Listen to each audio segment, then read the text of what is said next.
Njagala babuuzako, thank God it's Friday. Tubeera tudigida budigizi gabeera masanyu wano enyenyeri ku Celeb Jazz nange Kabaka Smith ate nga nkola n'omusajja owafuuse musajja wa bigatto bamuyita Sarolin sakyali wa bisaate ennaku zino akuba bisande ebye era simanya ani yatandise bimugulira kubanga Lawrence Center awo tonnatuukawo zibanga okola ki ng'oyambala ebigatto ng'ebyo ebigatto bya nenga njagala babuuzako, how you doing? Kansubire muli maridadi sana, kansubire mwasibye bulungi, kansubire muli maridadi sana nyonyonyo. Amanya yenze Kabaka Smith wano nyenyini kabaka w'olugambo, kabaka wa mawulire, kabaka wa pokopoko n'amawulire agakwatagana ku baserebu bamwe wekibanga sinza akikuletedde kitegeeza si kituufu naye nga Segirinya ye mwamulabye, Kidandala mwamulabye, olutalo lwa Spice Dana ne Shibaolix mwalulabye kwegamba mawulire nina mangi nnyo ye baneka twebuze mu Lawrence ani adiliting ebifaananyi bya Hamuza ku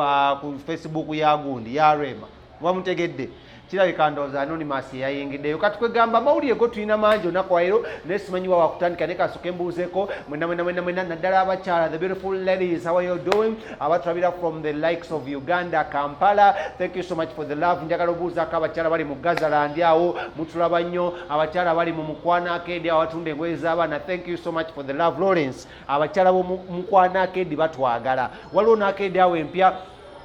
ojukire walinga totawo opposite ne kwaliserawe waliwo Arcade awo empya bangambye mulimu the beautiful ladies abawala abatoto tenvumulo batuwagala nnyo nanjagala bagamba naffe tubagala nnyo mwe bali kubanga mutula. Thank you so much for the love. Olivia Nanyonga, how are you doing? Hope you're doing very fine. Number one fan, number one commenter, number one like tukwagala nnyo, number one fan wa Metanikira Bongo oli otya katusubira oli malidadi sano nnyo. Lawrence Miss Independent yakomyewo namula ya comment nza ningamba bannange Miss Independent, where have you been from UK? Abantu be UK twagala babuuzaako tubagamba omwaka ogujja UK conversion tujja tugenda kujja n'omukulu amanyiddwa nga Kaye Wisdom, tugenda kujja n'omukulu amanyiddwa nga Ichuli, tugenda kujja n'omukulu amanyiddwa nga Alex Muhanji. We are coming to the UK next year, so big up upon yourself wherever you're watching from in the UK. That is waliwo states ezenjawulo awo eze UK zesaagala kwogera Longview, abantu abali gawanji wajino, and people from the United States of America, how are you doing? Let me hope you're doing very fine. It's a beautiful Friday morning in Uganda,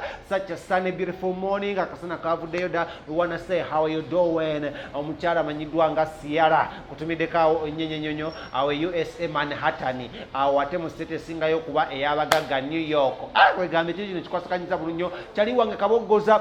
from California Longview, how are you doing? Let me hope you're doing very fine. Awe Hollywood nkulamusizaako nkwagala nnyo gamani, big up upon yourself, large up upon yourself. People from Saudi Arabia, banange banji, the likes of Ketra, Shamimu, Shanizi, that is from Saudi Arabia. Abantu be Dubai tulinayo Esther Esi, tulinayo chaliwanga manyidwanga Ashma Khan, tulinayo Gamaman Karim awo mukayembe nkolamusizaako Dubai. Thank you so much for the love that you share. And then ani awo omulala ku Burj Khalifa tulinayo chali waffe Lawrence awo, tulinawo ani awo ku Burj Khalifa Shafiq ani tulina abantu bangi kwegamba buli kitundu tulinamu abantu. Then bakyali bange abali Qatar, abali United Arab Emirates UAE mbabuuzaako namwe mwena kasitoba ngomanyo ine ensimoli Sweden tubabuuzaako kasitoba ngomanyo ine ensimoli twagala bagamba muno kyakabinyo kyali wange butida record era bamuwadde emmotoka kwegamba amawulire go tulina mangi nnyo simanyi wakutandikira Lawrence tutandikirewa ku mawulire kubanga abantu bo tulina amawulire mangi nnyo. Tutandike Kabaya kale amawulire ga mwana mulenzi manyiddwa nga Kabaya mumujjukira bulungi nnyo imuyimbi ono abaddewo ebbanga ddene nnyo era nga yali mu bagitata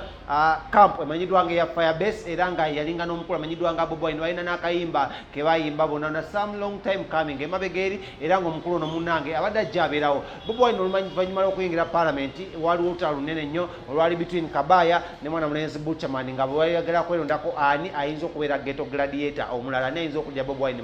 mu kibuga ani ayinza okubeera ghetto president. Kati otwali otandika okubeera lwamaanyi lwasika omugwa n'asika kyani kya Kabaya kyani kya Butcherman ko egamba ne tugamba kale katusirikemuko. Kabaya n'avaayo n'atulaga mansion egyali mu kuzimba eno nga nnyumba ya Kabinyo kalina ya miwaliriro ebiri 2 floors for that sake era nga munnange nungi nnyo, it's a very beautiful house. Butcherman n'avaayo n'akuba mwana mulenzi amanyiddwa nga rap bamuyita Rocky Giant ne tugamba maybe just baagala stance. Kati munnange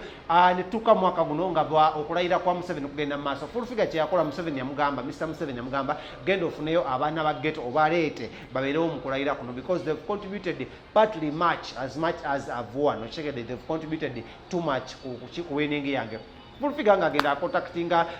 omukulu amanyiddwa nga presidential advisor on ghetto issues omukulu Buchaman ng'amugamba Buchaman ng'akkiriza kati ng'agenda wa Kabaya kati olutalo luliwo ani yalya ani ataalya Buchaman yagenda mu kulayira Kabaya yagaana okugendayo kasi ategera nti Buchaman agendaga abo bagayi bayuza bagala they want to use me n'atagendayo kati what is happening twafunye omukulu Kabaya after accusations ennyingi ennyo mbu Kabaya yalya ssente obukadde 5 simanya biki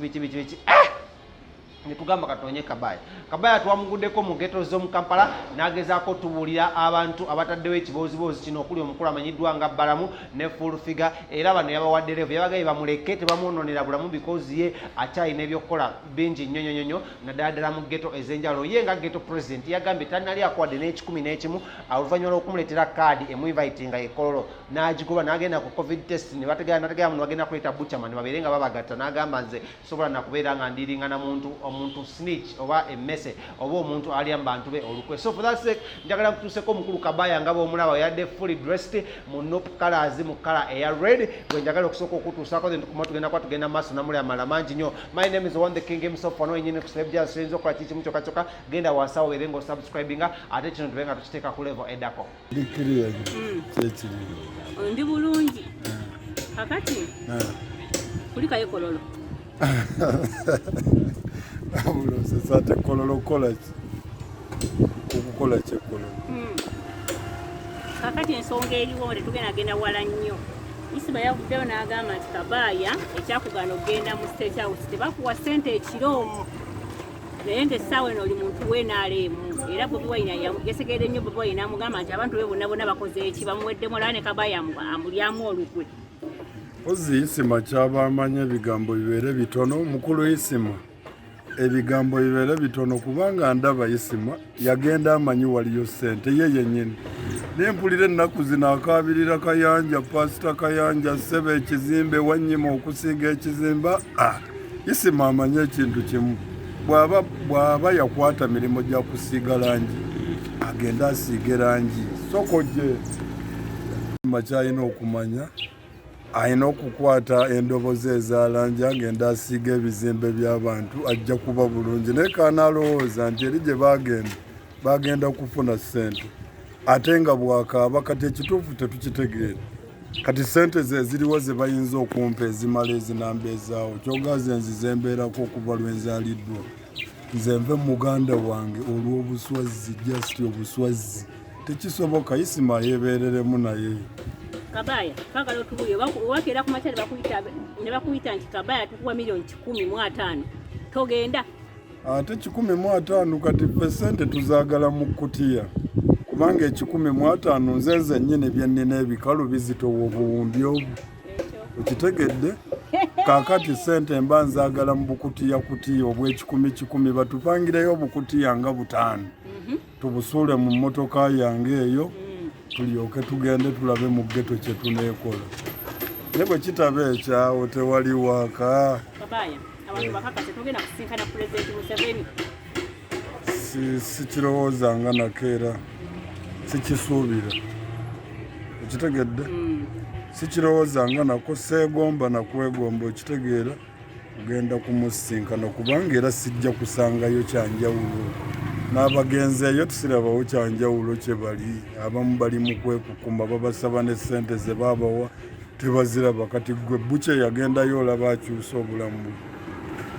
nambadde nsuubira omusanga ng'alina omuggo ogw'ekyuma akyali ku muggo ogw'ekibaawo ebyo temuli naawe mukulu Isima ye nsigala mu advisinga kyalina okukola agumire ku mirimu gye egy'okusiiga ebizimbe wabula bw'anaadumadde eno ne bamugenda waliyo ssente wano waliwo n'adduka awoomye kitegeera yeebereremu naye nga bwe twebereramu